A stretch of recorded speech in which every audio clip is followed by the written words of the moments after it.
চেহারা তাহলে কি পরিবর্তন হয়েছে? সংক্ষেপে বলছেন না, কি পরিবর্তন হয়েছে?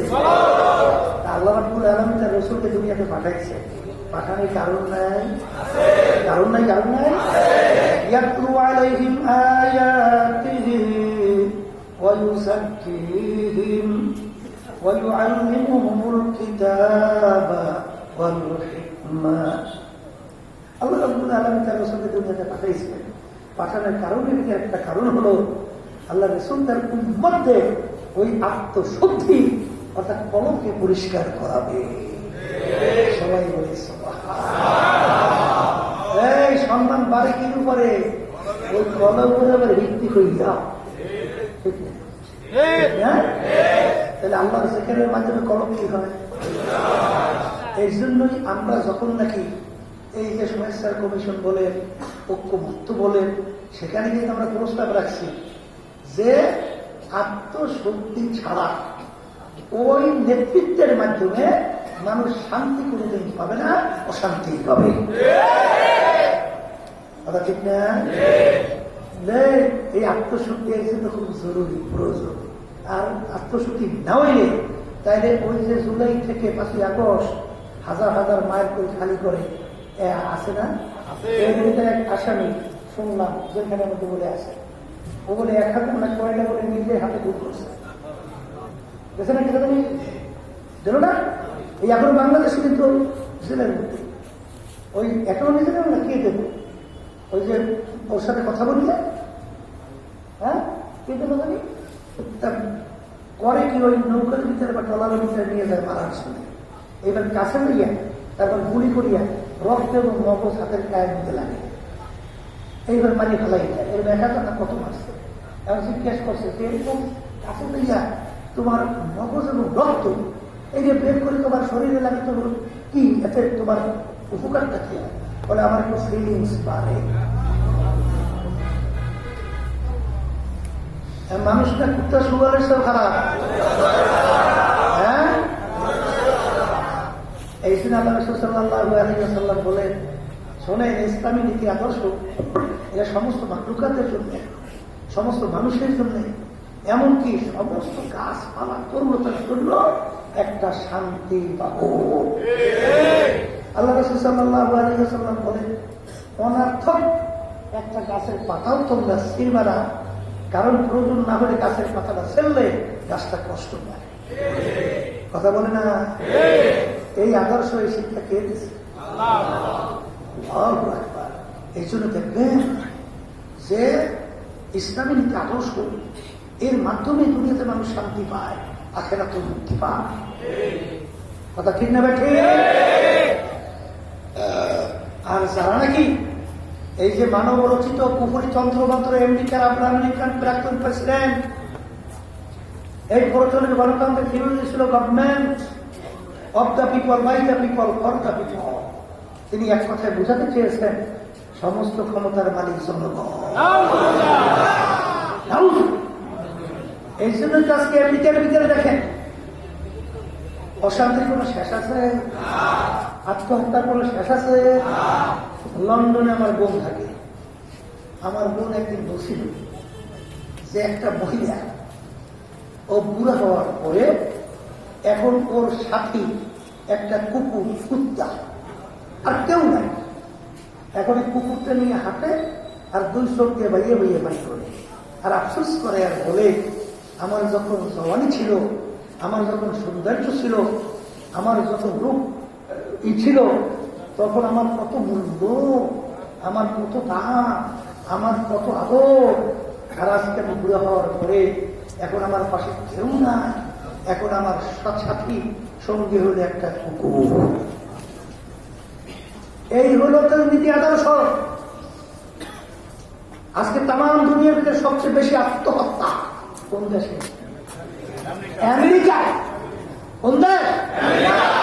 তাম দুনিয়ার ভিতরে সবচেয়ে বেশি আত্মহত্যার পথ মানুষ কখন বেছে নেয়? যখন অশান্তি আর সহ্য করতে পারে না, যাদের ঈমান নাই, তখনই ওরা আত্মহত্যা করে। আর ইসলামী নীতি আদর্শের নাম কি? এমন কি নীতি আদর্শ? আল্লাহ ইসলাম শব্দের অর্থই শান্তি। আল্লাহ রাসূল সাল্লাল্লাহু আলাইহি ওয়াসাল্লাম বলেন, বাপ মাকে পাইছো অথবা দুজনে একজনকে পাইছো, তাদের খেদমত করিয়া বেহেশত কামাই করিয়া না। দুইজনে একজনকে পাইছো, খেদমত করে বেহেশত কামাই করো। আল্লাহ রাসূল সাল্লাল্লাহু আলাইহি ওয়াসাল্লাম বলেন, এমন আচরণ তাদের সঙ্গে করিও না যে আচরণের মাধ্যমে তাদের থেকে কষ্টদায়ক কোনো শব্দ বের হয়। সাহাবায়ে কেরাম বলেন, আল্লাহ রাসূল সাল্লাল্লাহু আলাইহি ওয়াসাল্লাম যদি বাপ মা আমাদের উপরে জুলুম করে, অন্যায় করে, অবিচার করে, তখন আল্লাহ রাসূল সাল্লাল্লাহু আলাইহি ওয়াসাল্লাম বলে, ওয়াইন যালামাকা ওয়াইন যালামাকা ওয়াইন যালামাকা, বাপ মা যদি তোমাদের উপরে জুলুমও করে, অন্যায় করে, অবিচার করে, তারপরে তাদের সাথে করে খারাপ আচরণ করা যাবে না। এই শিক্ষা দিয়েছে কে? বলেন ইসলাম। এই শিক্ষা কিসে? আবার বলেন না, অনার্থক একটা পিঁপড়াও মাইও না, অনার্থক একটা পিঁপড়াও মাইও না। এই জন্য আমার বাজানদেরকে বলবো, আমার আব্বাজান রহমাতুল্লাহি আলাইহি সাল্লামের জমিনে ঘুমাই আছে। আমার আব্বাজান মন্দির আফসোস, ইসলাম কি জিনিস মানুষকে দেখাতেও পারলাম না, মনে আছে বোঝাতেও পারলাম না। আর এই আফসোস নিয়ে আল্লাহ কিন্তু ধর্মের জমিনে এই রাজনীতি পথটা বড় পিচ্ছিল পথ, বড় কাটাযুক্ত পথ, বড় ভয়াবহ পথ। তারপরে এই পথে আল্লাহ কিন্তু কেন নামছে? আমরা কেন নামছি? বলে আল্লাহর হুকুম পালন করার জন্য নামছি। তার হুকুম এই আল্লাহ রাব্বুল আলামিন আমাদের সম্মান কম দিয়েছে। আমার বাপ হইতে দাদা হইতে সম্মানিত, আল্লাহ জন্মগতই সম্মানিত মানে অর্থ আল্লাহ কম দিয়েছে। আমার বাপ দাদা হইতে আল্লাহর মধ্যে আর্থিকভাবে আল্লাহ অনেক সচ্ছল আছে, আলহামদুলিল্লাহ। বংশের দিক থেকেও বড়, সম্মানও খারাপ, অর্থও কমতি, আল্লাহর রহমতে। এরপরে রাজনীতি বিপদের কথা কাট। হ্যাঁ, এই গালি শোনা লাগে না? এই শোনেন না, শোনেন না? এই মিথ্যা খায়, গাঁজা খায় না, তাদের কি নেশা খায় না, শোনেন না গালি? বিষয় সর্ব নাই কথা বলছে। এরপরে আবার কি গালি দেয়? গালি কোনো শেষ আছে? পুরো শেষ আছে। আবার দেখেন ওদের দলীয় নেতারা বক্তব্য দেয়, এই আমাকে পাইলে বলে যেখানে বলবে সেখানে সাইজ করতে পেরেছি, মানে ফেলাই দিয়েছে। এই হায়াত থেকে কেউ মারতে পারে? হ্যাঁ, ওই ভয় দেখে লাভ নেয়, কারণ মানে যে কয়দিন রাখছে ওই কয়দিন আছে। আবার আমাদের বলতে বুলেটের ওই নাওটা খাইয়ে ভয় দেখে লাভ, কারণ সেই বুলেটের ভিতরে আমার নাম লেখা নাই। তোমরা যত বুলেট প্রয়োগ করো, আমি ফজলুল করিমের শরীরে ঢুকবে না। সেই বুলেটে ফজলুল করিম লেখা, হাজার চেষ্টা করেও ফিরাতে পারবে না। এই বড় কঠিন, বড় পিচ্ছি। এই এমপিসি কি সম্মান আল্লাহ আমাকে কম রাখছে? এই মন্ত্রী কি সম্মান আল্লাহ কম রাখছে? এই সম্পদের দিক থেকে টাকা পয়সা আমরা কম রাখছি? এমপি কে কর বলেন তো, কি কর? এই মন্ত্রীর থেকে কি কর? কি দরকারটা? অনেকে তো বুঝেও না, আসলে বুঝবে কি দেবে? ওরা তো পাগল এমপি হওয়া, তাছাড়া এমপি পাগল হেরা বুঝবে কি করে? কথা ঠিক। এই যে আমার বাচ্চাদেরকে বলবো, সরকারের বাবুদেরকে বলবো, ইসলাম এমন এক নীতি আদর্শ যেটা আল্লাহ রাব্বুল আলামিন মানুষ বানাইছে। ইঞ্জিন যে ইঞ্জিনিয়ার তৈরি করে, ওই ইঞ্জিন সম্পর্কে ওই ইঞ্জিনিয়ার ভালো জানে কোন পাইপে মোবিল ঢুকাতে হবে, কোন পাইপে তৈরি ঢুকাতে হবে। কেউ যদি ইচ্ছা চালাকি করি মোবিলের পাইপে কেউ তৈরি ঢুকায়, ইঞ্জিন ভালো চলে না বাস্ট। কথা মানুষ সমস্ত মাতৃকার কে বানাইছে? কোন নীতি আদর্শ অনুযায়ী যদি তুমি দুনিয়াতে থাকো, দুনিয়াতে শান্তি পাবে, আখিরাতে মুক্তি পাবে, আল্লাহ ভালো জানে না, তুমি আর আমি ভালো জানি। এই জন্য আমার মালিক বলেন, ইসলাম, আমার কাছে একমাত্র নীতি আদর্শ সেইটা আমার কাছে গ্রহণযোগ্য, তার নীতি আদর্শের নাম হলো ইসলাম। কথা ঠিক কিনা? এই জন্য আমার বাজানদেরকে বলো, খবরের জাতিদেরকে বলো, শোনেন, মানব রচিত পুকুরির তন্ত্র মন্ত্রের মাধ্যমে দুনিয়া তো শান্তি নাই, আখেরা তো কি নাই। হ্যাঁ, আর ইসলামের ভিতরে দুনিয়া তো শান্তি, আখেরা তো মুক্তি। কথা ঠিক না ঠিক? এই জন্য আমার ভাইদেরকে বলবো, পর্দায় মা বোনরা যারা শুনতেছেন, নেকের কথা কি করা লাগবে? বলে ভারী করা লাগবে, গুনার কাল্লা হালকা। তাহলে এই নেকের কথা ভারী করার ব্যাপারে বাধা দেয় কি? একটা শত্রুর নাম কি? ছয়টা। আর একটা শত্রু হইল আম্মারা। বলেন নফস। নফস তিন প্রকার, কয় প্রকার? বলেন একটা নাম নফস আম্মারা, নফসে লাওয়ামা, নফসে মুতমাইন্না। কথা ঠিক? আম্মারা কাকে বলে? সবসময় গুনার দিকে ঝোঁক, গুনাহ করলে ভালো লাগে, এই নফসের নাম কি? এই আল্লাহর বান্দা এক শ্রেণী বাজার আছে না, গান বাজনা, বেহায়াপনা, অশ্লীলতা, এই বিভিন্ন কায়দায় কায়দায় ওই করতে আসলে ভালো লাগে না, আছে না নাই? এই নফসটা কি নফস? এইবার মুজাহাদার মাধ্যমে, যেখানে রাস্তার মাধ্যমে, কোরআনের তিলাওয়াতের মাধ্যমে, সাদিকিন বান্দাদের সংস্পর্শে থাকার কারণে, মওতের মুরাকাবার মাধ্যমে, আল্লাহর ফজলের কারণে এই নফস পরিবর্তন হইয়া এক পর্যায়ে নফসে লাওয়ামায় পরিণত হইয়া যায়। কোন নফস? মুখস্থ করেন, বলেন। এই লাওয়ামা বুঝবেন কেমনে? বলে গুনাহ করার সময় সুখ থাকে, গুনাহ হওয়ার পরে ভিতরে আফসোস তৈরি হয়, গুনাহটা কেন করলাম, কেন করলাম, কেন করলাম, এইটার নাম কোন নফস? এরপরে মুজাহাদার মাধ্যমে, যেখানে মাধ্যমে এই নফস লাওয়ামা পরিবর্তন হইয়া এক সময় নষ্ট হয়ে গেল নফসে মুতমাইন্না। কোন নফস? মুতমাইন্না কাকে বলে? এক কাজ করতে পারে, গুনার কাজ ছাড়তে পারে। বলেন, আছে না নাই?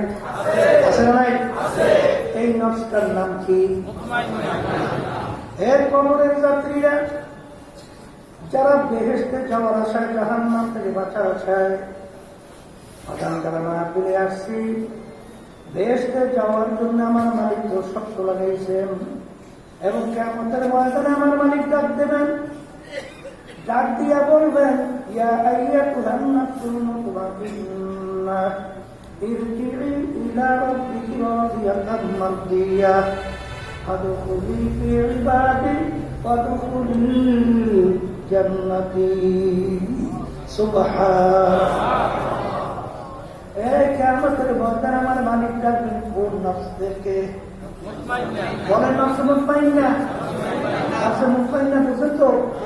নেক কাজ করতে পারে, গুনার কাজ ছাড়তে পারে। আবার তার সোজা কথা, নেক কাজ, গুনার কাজ। এই নফসটা কোন নফস? এই দলদেরকে আমার মালিক ডাকবেন, চাইতে বলবেন নফসে মুতমাইন্নার দলের আসো, আমার বান্দা বান্দীদের কাতারে শামিল হও, এরপরে তোমার চিরস্থায়ী শান্তির জায়গা বেহেশতের ভিতরে ঢুকে যাও। তাহলে কিয়ামতের ময়দানে নফসে মুতমাইন্নার দলদেরকে আলাদা। এখন আপনি দুনিয়া থাকা অবস্থায় একটু পরীক্ষা করে দেখেন আপনার নফসটা কোন নফস। কথা বুঝেন না? বুঝেন নাই? এই জন্য আমার বাজানদেরকে বলবো, পর্দারে মা বোনরা বলতেছে, এই নফস আম্মারা থেকে বাঁচার জন্য, এই শত্রুর আক্রমণ থেকে বাঁচার জন্য আল্লাহ রাসূল সাল্লাল্লাহু আলাইহি ওয়াসাল্লাম বলেন, রাজানা মিন জিহাদিল আসগর ইলা জিহাদিল আকবার। হে আমার সাহাবারা, ছোট যুদ্ধের থেকে বড় যুদ্ধের দিকে রওনা করলাম। সাহাবায়ে কেরাম বললেন, আল্লাহর রাসূল, এর চেয়ে আবার বড় যুদ্ধ কোনটা? আল্লাহ রাসূল সাল্লাল্লাহু আলাইহি ওয়াসাল্লাম বলেন, নফস আম্মারার সঙ্গে জিহাদ করার চেয়ে বড় জিহাদ। ওই জিহাদের চেয়ে বড় জিহাদ। কারণ কি জিহাদের ময়দানে আপনি জিহাদ করছেন, ইসলামের পক্ষে যদি দুনিয়াতে বিদায় হন, শাহাদাতের দরজা পাবে, বিনা হিসেবে বেহেশতে যাবে। যুদ্ধ শুরু হয়ে গেছে, একটা সময় বন্ধ হবে, ঠিক না? শত্রু দেখতেছে, আপনাকেও দেখতেছে, দেখে আক্রমণ করে, শত্রু আক্রমণ থেকে বাঁচে। কিন্তু মারা এমন এক শত্রু, ও দেখা যায় না গোপনে শত্রুতা করে। তাই প্রত্যাশে শত্রুর চেয়ে গোপন শত্রু বড় না শত্রু?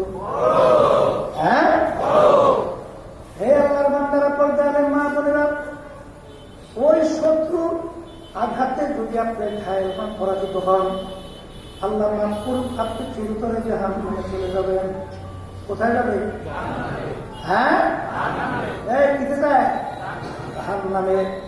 আর ওই নফসের সঙ্গে জিহাদ করা বাবা এখন শুরু হয়েছে, তাই না? রুহুটা বের হওয়ার আগ পর্যন্ত জিহাদ। কি আগ পর্যন্ত? আসলে আপনার আমার চিন্তাও নাই, চেষ্টাও নাই। আল্লাহ নবীর ইতিহাস পড়ে দেখেন, সাহাবায়ে কেরামদের ইতিহাস পড়ে দেখেন। মাজান আল্লাহু আকবার, আল্লাহু আকবার। মালিক, আপনি আমাদের রাখছে, আমরা সূর্যের ভিতরে আমাদেরকে বিজয় দান করে। আল্লাহু আকবার। মাজান শেখ সাহেব রহমাতুল্লাহ আলাইহি এই কিতাবের শুরুতে লেখেন, কারীম আবু বাকশা এবার হালেমা আজকা নাসির কামন্দে হাওয়া। আমার দয়াল মালিক, নফসে আমার জিজি শিকলের ভিতরেও সেই ভিতরে আবদ্ধ হয়ে গেল। মালিক রে, আপনি যদি দয়া মায় করে আপনার শিকলের থেকে আমাকে পরিত্রাণ না দেন, মালিকের থেকে বাঁচার কোনো আমার শক্তি না। এই জন্য আল্লাহ দিলে তোমার করতে তাআত তৌফীক তাআত হামদাতু ইয়া মান ওয়া ইজাবাত হামদাতু। হে আমার মালিক, দয়া মায়া করে যদি আপনি আপনার কুদরতি কোলের ভিতরে টাই না জায়গা না দেন, হে আমার মালিক, আমার শক্তি দ্বারা কোনদিন আপনার পর্যন্ত পৌঁছা সম্ভব না। কথা ঠিক যাবে? ঠিক। হে আল্লাহর বান্দারা, পর্দার মা বোনেরা, বড়বীর আব্দুল কাদের জিলানী রাহমাতুল্লাহি আলাইহি মাওলার ঘরের সঙ্গে একদিন মাথা ধরে তাকায় আর বলে, আমার মালিক, আপনি যদি আমাকে মাফ নাই করেন, মালিক, কিয়ামতের ময়দানে আমাকে অন্ত করে উঠাইয়ে, কারণ দুনিয়ার মানুষ আমাকে বড় বড় বিশ্বাসে, যদি জাহান্নামের শিকল আমার হাতে পায়ে লাগে, এত মানুষ দেখবে চিৎকারি মারবে লজ্জা, অন্যদিকে আযাব আর আযাব, আমাকে অন্ধ করে উঠাইয়ে। বাজার এ দুনিয়ার পাগল, আমাদের এই তরিকার মুরব্বী রশিদ আহমদ গান্ধী রহমাতুল্লাহ আলাইহি বাজান বুড়ো বয়সে আল্লাহ ভয়, জাহান্নামের ভয়, কাঁদতে কাঁদতে চক্ষু থেকে অন্ধ হয়ে গেছিল। লোকেরা বলে, হযরত চক্ষু অপারেশন করলে চক্ষু ভালো হবে। তিনি বলে, আমার সাথীরা, আমার নামাজ কাজা হবে হুজুর, আর এশার নামাজের পরে অপারেশন করলে ফজরের নামাজ আমাকে করতে পারবেন। বলে, বাজান, কিয়ামতের ময়দানে আমি মালিকের সামনে অন্ধ অবস্থায় উঠতে চাই। আল্লাহ, এ কবরের যাত্রীরা, আমার দাদা রহমাতুল্লাহি আলাইহি তার কথা শুনছিলাম। আমার দাদা রহমাতুল্লাহি আলাইহি ইন্তেকালের আগে আগে চোখের উপরে বৈশা আসি কবরস্থান, তাকাইয়া তাকাইয়া পোলা মনের মতো ঘুরে চিল্লাইয়া কান্দে, আর দুই চোখিয়া বাইয়া বাইয়া টপ টপ করে পানি পরে, আর মালিকের দরবারে ধীরে ধীরে করুন সুরে ডাকতে, আর বলে, আমার দয়ার মালিক, আপনি যদি আমাকে মাফ না করে, আমার মালিক, ওই একটা অন্ধকার কবরে আমি কেমনে থাকবো? ওই অন্ধকার কবরে তো আমার কেউ নাই। ওই কবরে যদি তুমি আমার আপন না হও, ওই কবরে আমার কি উপায় হবে? এই কথা বলে আর কবরস্থানের দিকে তাকাইয়া তাকাইয়া চৌকিয়া পাইয়া পাইয়া পানি পড়ে। যেই মামলার তদবির নাই ওই মামলারও কিন্তু খালাস নাই। এই জন্য আব্বাজান রহমাতুল্লাহি আলাইহি তাদের অনেক সময় অন্ধকারে ফজরের সময় নামাজ পড়তে রওনা করছে, আর এত তারা থেকে সিঁড়ি দিয়ার নামে আর জোরে চিল্লাইয়া ওঠে, দরজা খুলে তাকাইয়া দেখা যায় আল্লাহ শুধু দরজায় সিঁড়িয়া নামে আর গুম গুম গুম গুম করিয়া কাঁদে।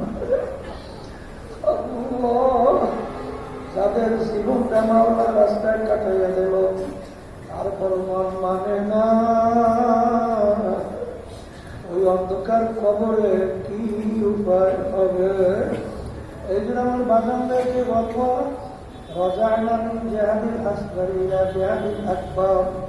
আল্লাহ রাসূল সাল্লাল্লাহু আলাইহি ওয়াসাল্লাম বলে, আমার সাহাবারা ছোট যুদ্ধের থেকে বড় যুদ্ধের থেকে রওনা করলাম, যেই মামলার তদবির নাই তার কিন্তু খালাস নাই। আজকে যারা দুনিয়া পাগল হইলাম, আজকে দুনিয়ার পিছনে পড়লাম, আজকে দুনিয়ার বিভিন্ন দল দলের নেতা নেত্রীর পিছনে পড়লাম, যারা সম্মানের পিছনে পড়লাম, সম্পদের পিছনে পড়লাম, যারা দাঁড়িয়ে দাঁড়িয়ে পিছনে পড়লাম, আমি সেই বাজানদেরকে পর্দারে মা বোনদেরকে বলবো, আশেপাশে একটু চক্ষু বন্ধ করো, তারপর মুরাকাবা করো।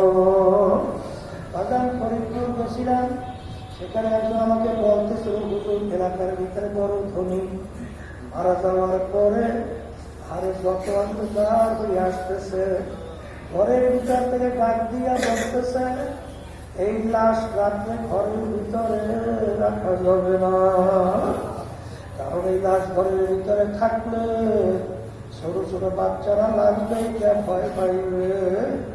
মাসিদের ভিতর থেকে খাটবে কইরা, খাটের ভিতরে উঠাইয়া সারা রাত্র মাসিদের বারান্দায় ফেলাইয়া রাখলো, আর তার কষ্টের কামাই করা টাকার বাড়ি তাকে জায়গা দেয়। এ বড়লোক আমার বাবারা, এ ধনী আমার বাবারা, যারা হারামকে হারাম মনে করো না, ঘুষকে ঘুষ মনে করো না, তারা বিভিন্ন কায়দায় কায়দায় জুলুমের চিন্তাও করো না, হারাম পরের মাল ঠগাই নিজের সম্পদ বাড়াতেও চিন্তা করো না। আমি সেই বাজানদেরকে বলবো, পর্দারে মানুষদেরকে বলবো, মাঝে মাঝে একটু চক্ষু বন্ধ করবো না, জবা করো হাঁটু পাশে। তো দুনিয়া বে খবর হ্যায়, দুনিয়া কি নুমাইশ পর নজর হয়। দুনিয়া কিন্তু থাকি, দুনিয়া কিন্তু শান্তির জায়গা না, কেউ কোনদিন থাকতে পারে নাই, কেউ কোনদিন